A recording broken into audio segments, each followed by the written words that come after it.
Hello to you once again. In this conventional problem, Solus study, it's White's task to deliver checkmate in 5 moves. You'll notice that I've styled it conventional problem.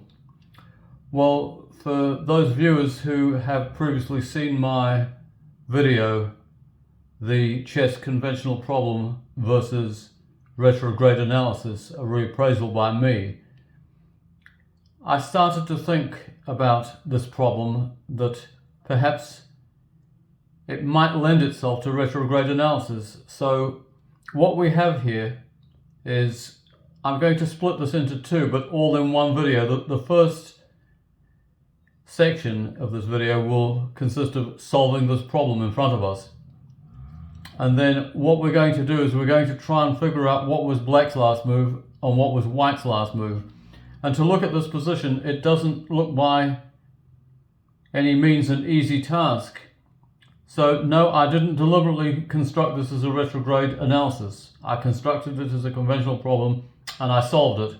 But then, like I say, I wondered if it could be done. And it doesn't look very easy, and it's not obvious by any means. But let's have a look at this problem first.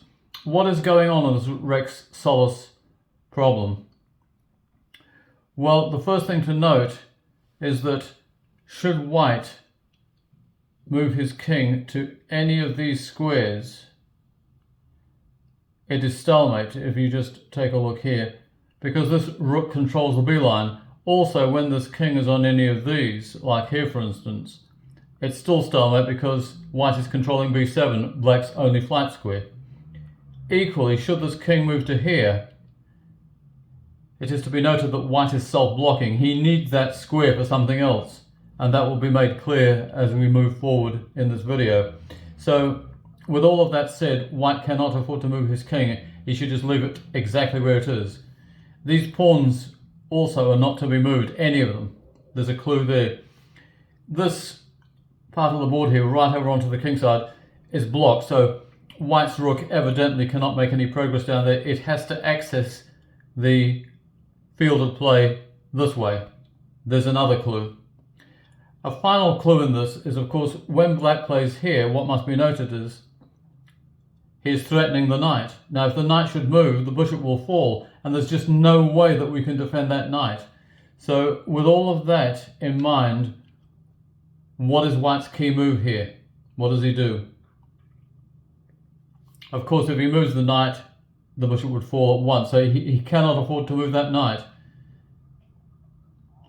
And he can't afford to move the king, and moving the rook on the first move would not work. So by process of elimination, it must be a bishop move. Now, where does he put it?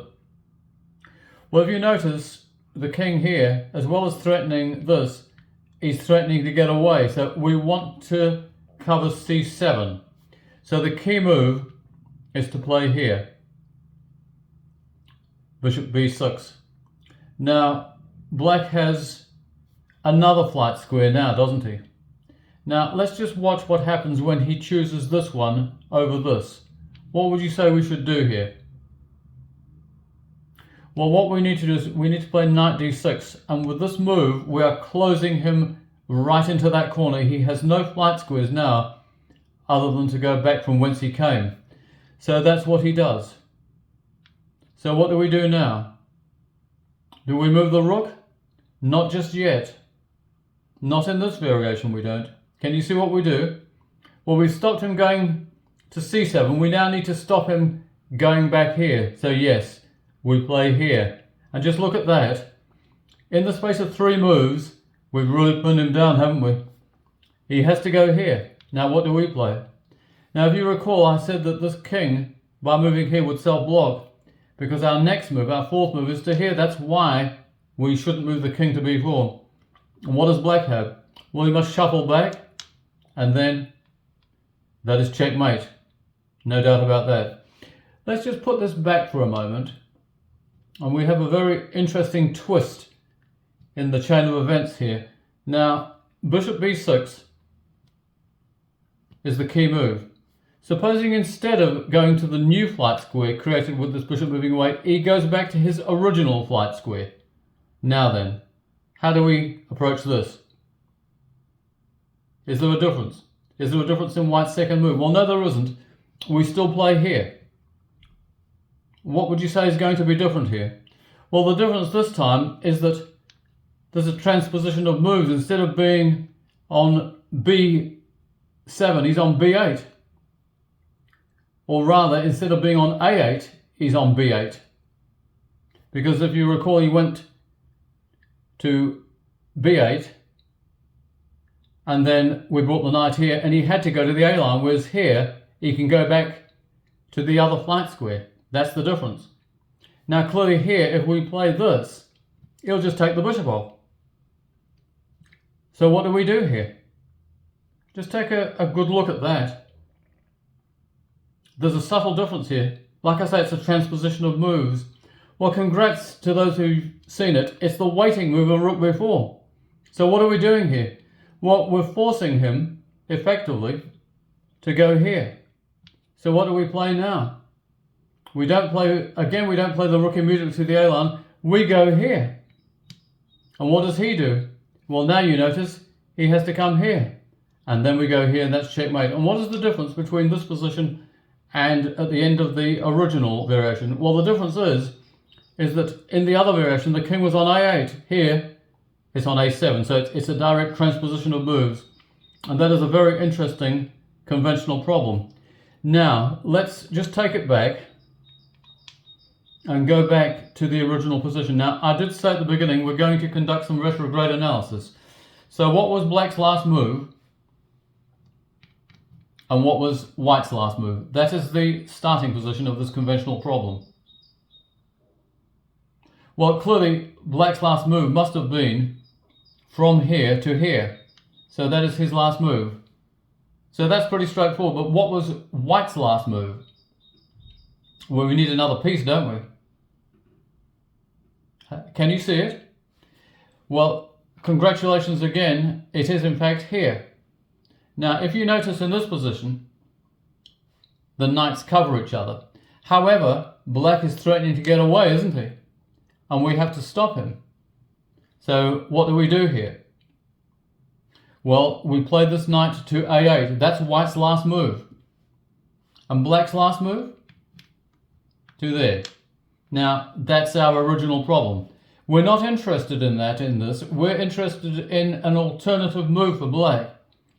What does he have as an alternative? Well, he can't go to C7 because of this knight, but he can take this knight. Now, is it more beneficial for him to take on A8 as in the original problem, or to play here?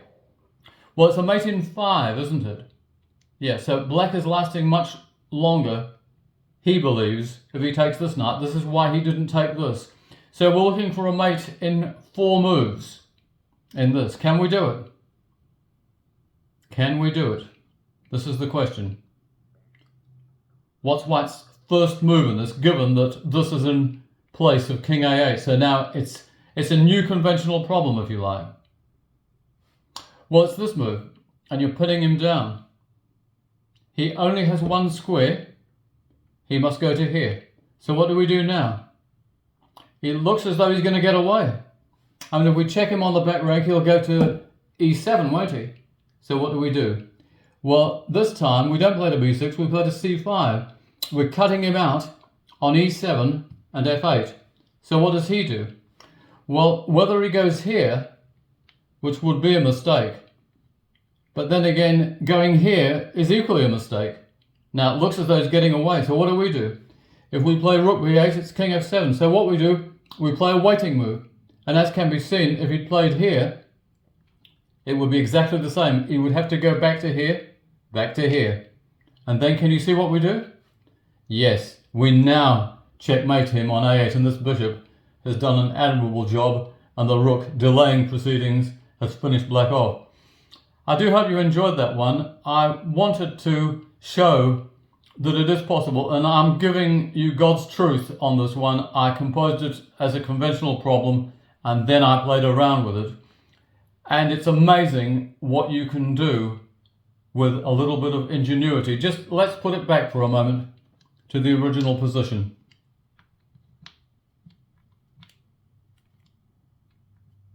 That is the original position. That is white's last move, and that is black's. And now we have the original position in place, and we know how to solve it. Thanks very much indeed for watching, and goodbye to you.